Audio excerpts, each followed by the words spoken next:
Hi, this is Paula Gloria welcoming you to Farther Down the Rabbit Hole. On this show, I'm joined by Joe Friendly, and we're going to do a show together in the Express studio, but this is my show, and I'm going to lead the discussion. That's part of the rules here at MNN. Each producer can have another producer on their show, but it has to be very clear that that other person on the show is a guest. Not the host. Not the host. So, Joe, I know you came in and you were kind of excited about... oh, have you got it in your beard, your mic? How's that? Can you speak to people? And I can check this out. Well, ordinarily I would put it here, but sometimes I'll go here, but mostly it'll be here. No, I can see by the... So the beard is good for one extra thing. Okay. I got excited about... Let's put this up. 9/11... Debunking 9/11 by David Ray Griffin. So, Joe, let's catch up with what's exciting you about this book, because I know you've known about it for a long time, haven't you? Well, this book is relatively recent, and he has written 2 books before that. His first book is mentioned here, The New Pearl Harbor. Right. And that was one of the best and most scholarly, straightforward arguments that 9/11 was an inside job when it came out. And then the 9/11 Commission came out with their report. Oh, really? He came first? Yeah. And then he came out with a criticism of their report. Remember the name of that book? Omissions and deletions, right? Distortions. Distortions or omissions and deletions? Well, the deletion would be more on the omission side of things already. I see. So we had that covered.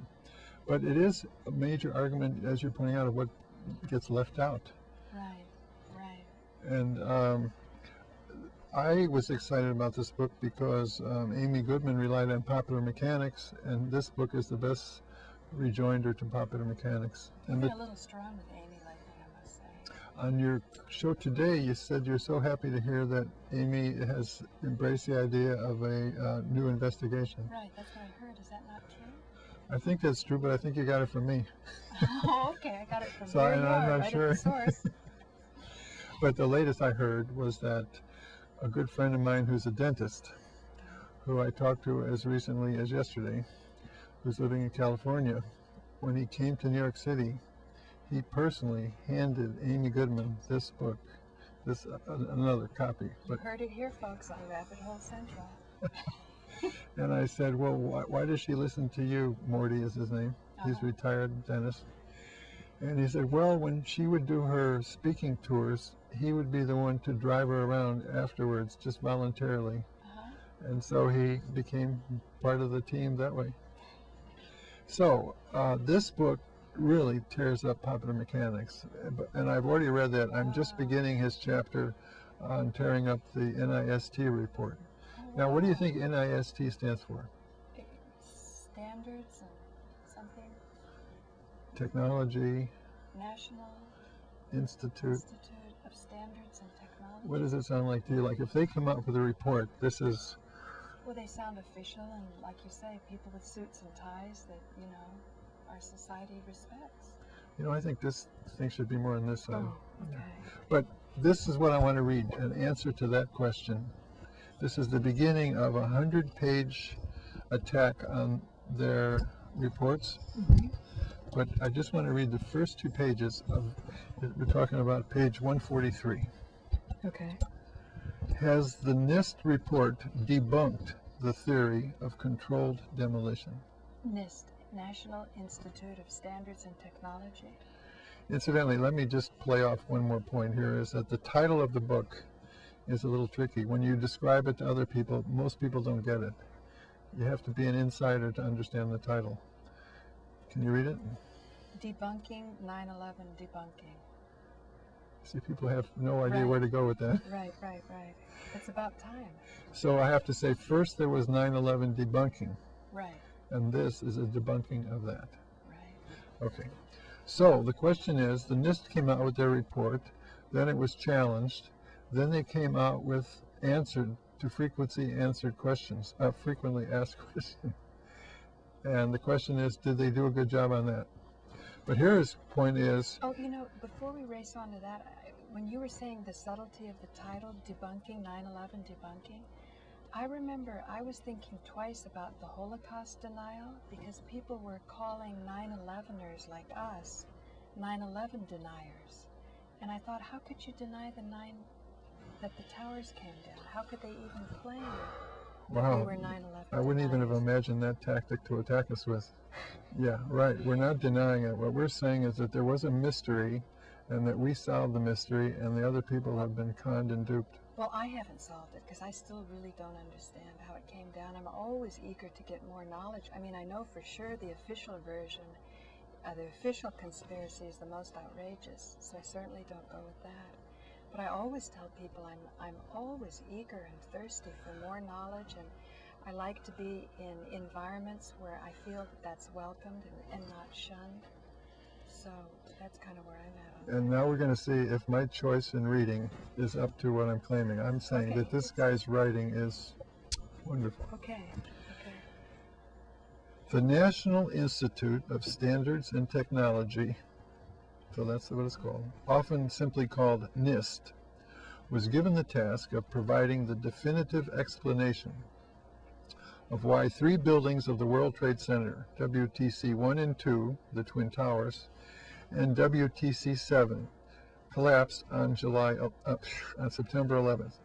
In June '05, NIST issued a draft of its final report on the Twin Towers. This document evoked serious and substantial critiques, the most extensive being Jim Hoffman's, quote, "Building a Better Mirage," NIST's 3-year, $200 million cover-up of the crime of the century. That was the title of Jim Hoffman's rejoinder to the NIST report. I've never read Jim Hoffman. He's a wonderful guy. On video, he comes through nice and clear. Has he come to New York? No, he's usually part of these California stuff. He doesn't. He's a California guy? Yeah. Now, was he one of the first to come out debunking it? Yeah. Now, I know you always like to make everything shiny and presentable for a certain agenda, but wasn't he a Holocaust denier? Oops, Paul, why'd you do that? You know, farther down the rabbit hole, I can't help it, Joe. You know, in all honesty, I can't quite remember if he's the one or it's some other guy. Okay, so... But he could be the guy. He could be the guy. Tell our viewers to get in touch with us on that one. There's a couple, I know it's not David von Kleinst. He's not a Holocaust denier. Yeah. I'm thinking there's one other guy that it could be besides Jim Hoffman, but I'm not sure. I think it's a different name, but I'm not sure. Anyhow, so Jim Hoffman writes this nice critique, and just moving ahead, what he says is that when the NIST came out with their answer to the critics, they didn't really deal fairly with all the wonderful points that Hoffman raised. But anyhow. Oh, really? That's what he's going to say here. He'll put it in his own words. Okay. So, again, Jim Hoffman's title was Building a Better Mirage, NIST's 3-year, $200 million cover-up of the crime of the century. Resuming. Wow. In September '05, so the first thing was June '05, they have their draft of its final report. Then he doesn't say when Hoffman's thing came out, but after that, in September '05, NIST issued its final report on the collapse of the World Trade Center towers. Notice it left out number 7, which contained a half-page response to a few criticisms. This brief response did not begin to answer the serious questions that had been raised. Finally, on August 30th, 2006, almost a year later, and just 2 weeks before the 5th anniversary of 9/11, NIST issued a document entitled Answers to Frequently Asked Questions. In the present chapter, I will show that NIST, besides even failing to acknowledge some of the most serious questions, gave entirely unsatisfactory answers to those it did acknowledge. Wow.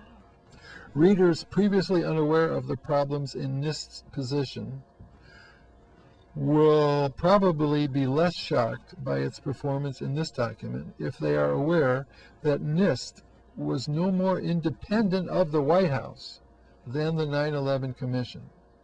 NIST's name, National Institute of Standards and Technology, could easily suggest that it is an independent organization with no political connections. And NIST itself, in explaining why it was given the task of carrying out this investigation, says in its fact sheet for its WTC investigation, quote, "Since NIST is not a regulatory agency and does not issue building standards or codes, the Institute is viewed as a neutral third-party investigator." So they're trying to play it both ways. They're saying, well, actually, we're not a government agency, but that's better because we're independent. However, even if it is indeed viewed this way by uninformed people, there is in reality nothing neutral or third-party about it with regard to the question of whether 9/11 was an inside job. NIST is an agency of the U.S. Department of Commerce. The first page of NIST's final report, therefore, contains the name of Carlos Gutierrez, Bush's Secretary of Commerce, and all of NIST's directors are Bush appointees. NIST's final report and its answers to frequently asked questions must therefore be viewed as products of the Bush administration. Now here's where it gets a little better, the next paragraph. You want to say something? Go ahead. Oh, it's just the National Institute of Standard and Technology under Commerce means that they make sure that the scales don't cheat you. I mean, why is it under Commerce? Yeah, I think that's it. That's how it was? Okay. The content of these documents will also be less surprising insofar as readers are aware of the Bush administration's record with regard to science.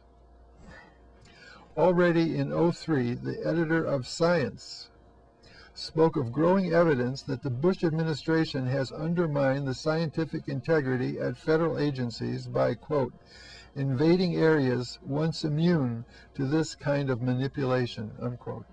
Later that year, the minority staff of the House Committee on Government Reform, that is to say the Democrats, published a document entitled Politics and Science in the Bush Administration.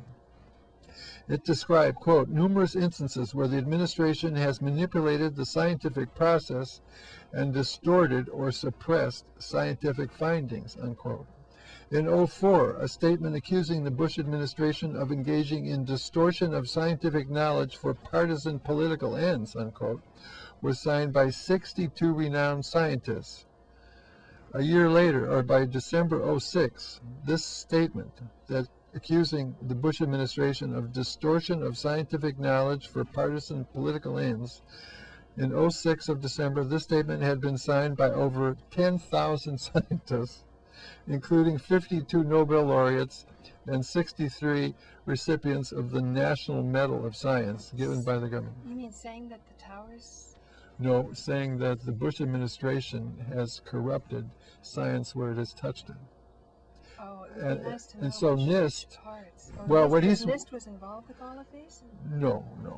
At this point, all he's really saying, and he's about to let on what that flap was about was global warming. Well, as you know out there in TV land, Joe and I have very different positions on this. But they're coming together. Well, the important thing is that we stay connected. Because Bob Wagner, just to keep my viewers up to speed, is having a very hard time right now with the 9/11 truth, because it came to a point where I could no longer hold back this part of what I do. And I had wanted to try to keep everything separate, because I said, let's just stay with global warming, because I just wanted to know the science just about what CO2 is, what methane is, and so on like that.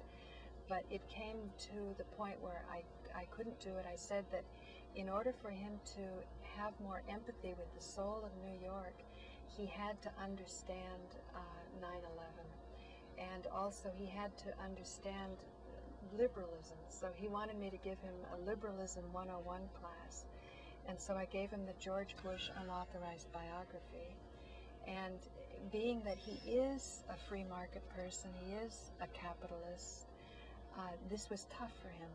But I think it was the Federal Reserve that really shocked him the most. He said it's impossible that the Federal Reserve could be privately owned. He said that's like having the fox guarding the hen house. And Well, I know when he said impossible, I mean he was saying that the author was incorrect in the assertion? he said it couldn't be so, but then But Webster says that clearly. well, yes, but now because of these challenges, we all have to do what Matt Lepasic said, is that although we can be very inspired by books like David Ray Griffin and so on, really, if we're in the position that you and I are, Joe, we have to just double, triple, and quadruple check everything ourselves, go back to original sources. And I think for science, it's very interesting. But Bob did come back with me on the Federal Reserve, and he said it was a quasi-semi-private organization. And I said, Bob, you know, quasi-semi-private, or whatever the other adjectives were, sounds like how you were complaining when you would formulate a scientific position, offer that and say, what doesn't this mean this, and then no more, particularly no more because he's a physicist, would answer not necessarily. And Bob said, you're going to have a lot of not necessarilies, and in order to get beyond that, you would have to have not no more, but the people who are recipients of all the money, the $1 billion that's been given for these computer models. So I said, Bob, quasi-semi-private, you know, that sounds like a not necessarily. So he's going through a learning curve right now. Meanwhile, Jim Fetzer comes in, and I'm thinking, let's have a panel on the growth of consciousness. And he gave a paper, and I said, this paper might have to do with computers and machine intelligence versus human or organic intelligence. So maybe there's another way we can all come together as human beings.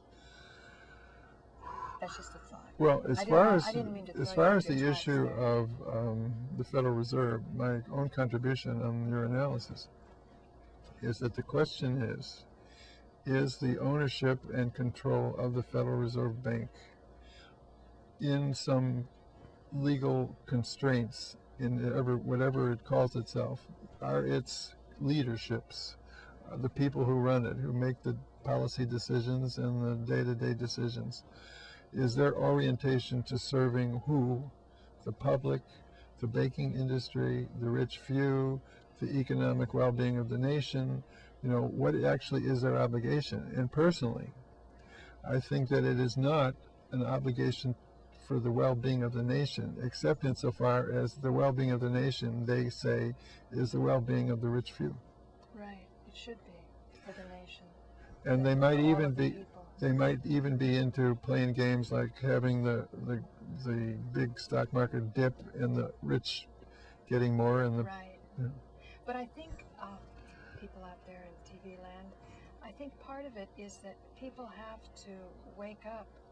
I mean, I don't think anything is handed to you until you realize that you should have it and you ask for it, you know? Just think if this was aimed a little. I can't get it to aim better. Is it? But I think I'm being heard okay. I'll bet you that they could hear it getting better. Yeah. You're heard better. If only you could have a beer. If only I could have a beard. Well, I'll just hold it like this. Oh, yeah. I think it's very important to consider ask and you shall receive. If you don't ask, if you don't articulate what it is that you feel you're missing, but who's going to give it to you? Another thing with Bob Wagner, the internet skeptic, is that even though he asks us to be open-minded with respect to his offerings on the subject of global warming, when it comes to 9/11, he has, and it's funny because we have so much evidence that we can just sort of watch his processes. I know, but one thing I respect with Bob and anybody who goes through this shock process, you know, when they're virginal, it reminds you of the first time you realized that you were not being taken care of. I guess it's not. You were not being taken care of by those institutions who you trusted would take care of you. Even the National Institute of Standards and Technology, it's not really. Well, there used to be a thing called the National Bureau of Standards, that we trusted to keep track of time, and you know, they'd have the students go to the museums and they say this is exactly an ounce and this is a centimeter and all that kind of stuff. So it is a hugely responsible thing to be uncorruptible by politics. Right. And here we have an administration that has just freely corrupted everything within its range. But they imply that, why didn't that organization do this study? Why the National Institute of Standards and Technology? Well, as I thought they understand were it, the same thing. no, they are. That what happened is there's no more National Bureau of Standards. They changed the name of that to this, and that's it. Well, there's a story there. Why'd they do that? It must have to do with who owns it. Well, I think they were trying to put a better face on technology, and including it as science. Here's another update, folks, on this. I haven't even had a chance because Joe just walked in more or less, and we had to see Dan Coughlin. You might Coughlin? I pronounce it Coughlin. Coughlin. I'm not sure if that's right. It's a GH. Coughlin. It's Irish, right? So it's not a CK Coughlin. It's a GH, and so I've always pronounced it as a cough. Coughlin. And I've known him a long time. Anyway, he's our esteemed executive director here at M&N.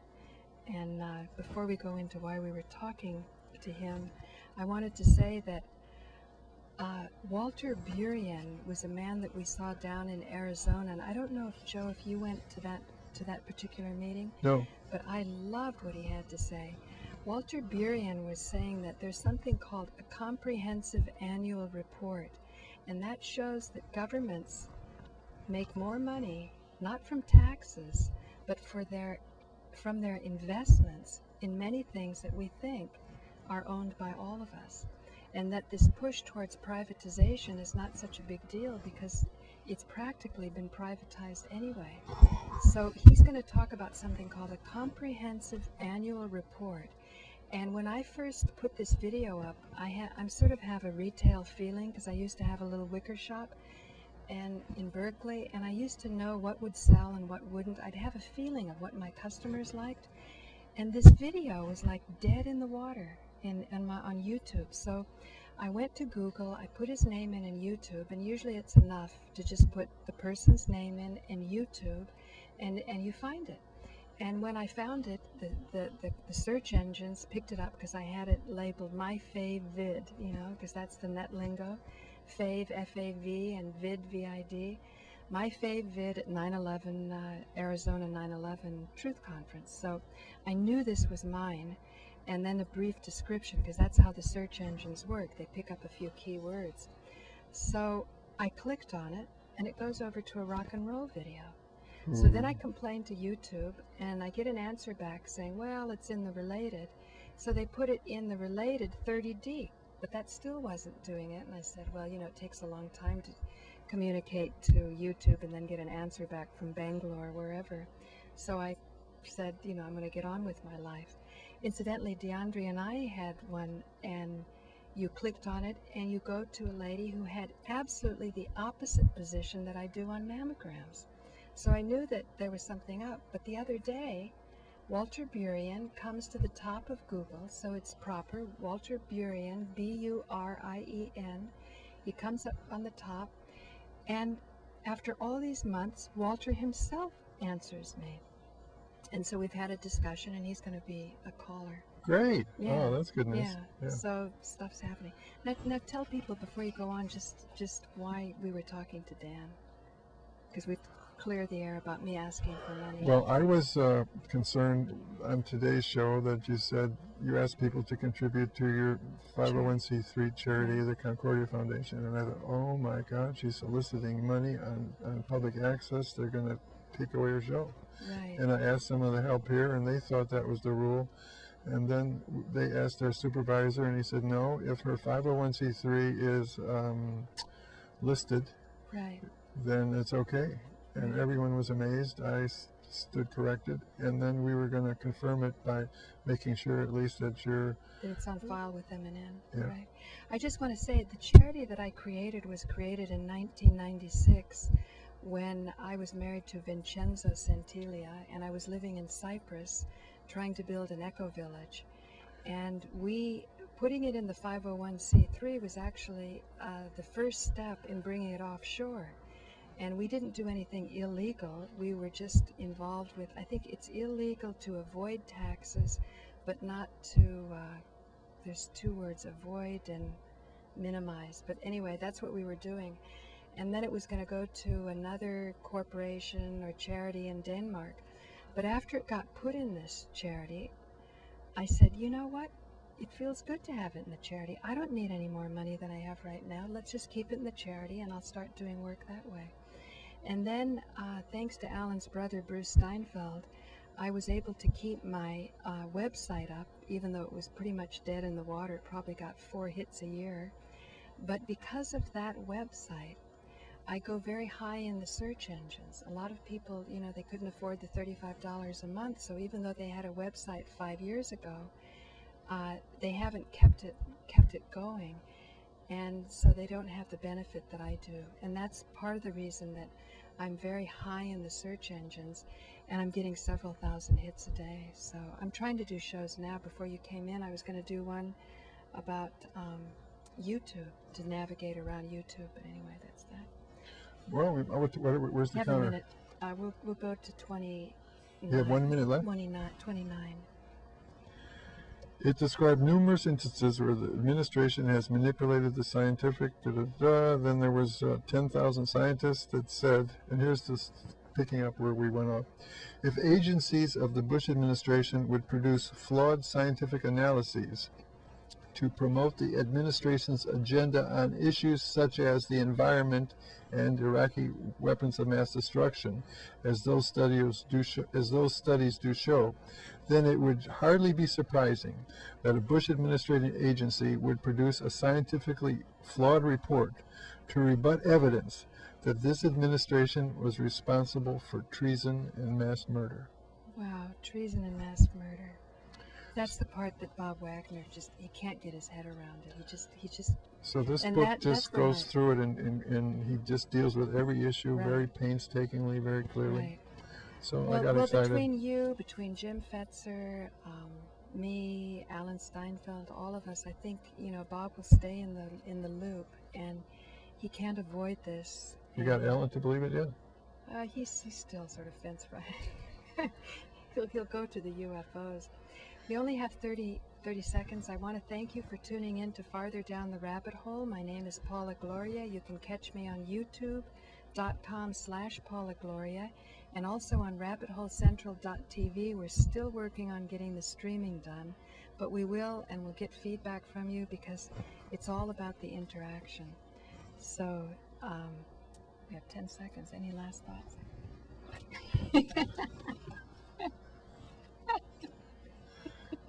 59.